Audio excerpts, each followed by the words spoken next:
ऋग्वेद की कक्षा संख्या 476 प्रणव ध्वनि। ओ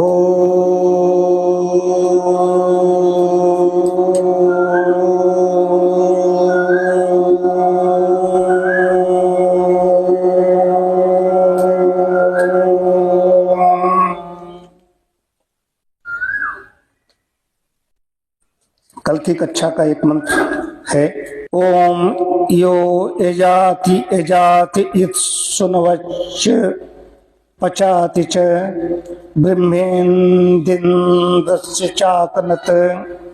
जो ब्राह्मण स्वयं यज्ञ करता है और दूसरों से करवाता है वो प्रभु के ज्ञान से युक्त होता है।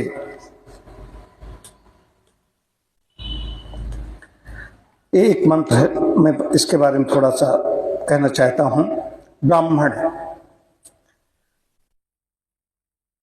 ब्राह्मण के बारे में कहा भी गया है यज्ञ करना और कराना, वेद पढ़ना और पढ़ाना, दान लेना और दान देना, ये ब्राह्मण के एक कर्तव्य कहे गए हैं।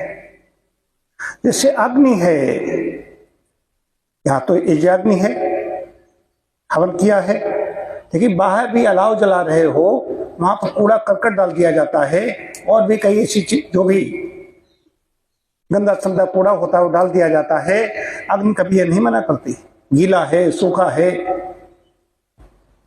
सुगंध है, दुर्गंध है, कभी नहीं अपने जैसा बना देती है। तो ब्राह्मण का काम क्या है? अपने जैसा बनाओ।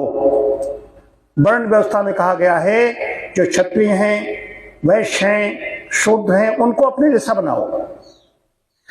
तो यही थी व्यवस्था। कैसे थी कि अपने तो गुरुकुल में जाते थे पढ़ने के लिए, तो वहां पर सबका उपनयन कर दिया जाता था। ब्राह्मण, क्षत्रिय, वैश्य और शूद्र चारों वर्ण के बच्चे होते थे। उसमें कोई ब्राह्मण शूद्र ब्राह्मण बन जाता था, वैश्य ब्राह्मण बन जाता था, क्षत्रिय ब्राह्मण बन जा सकते। अभी जल्दी की घटना ही है, ब्रह्म ऋषि बने हैं विश्वामित्र, क्षत्रिय से ब्रह्म ऋषि बने जो राजा थे। राजा तो क्षत्रिय होता है, राजा क्षत्रिय होता है, राजा ब्राह्मण नहीं बन पाता, लेकिन अपने तप के बल से ब्राह्मण बने। तो ब्राह्मणोचित कर्म है।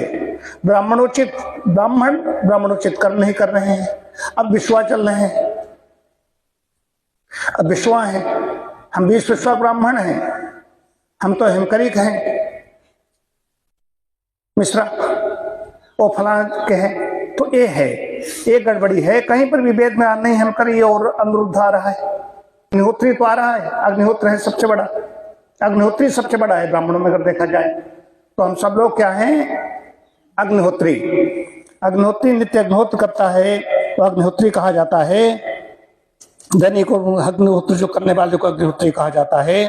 तो ब्राह्मण जो स्वयं यज्ञ करे और लोगों को कराए।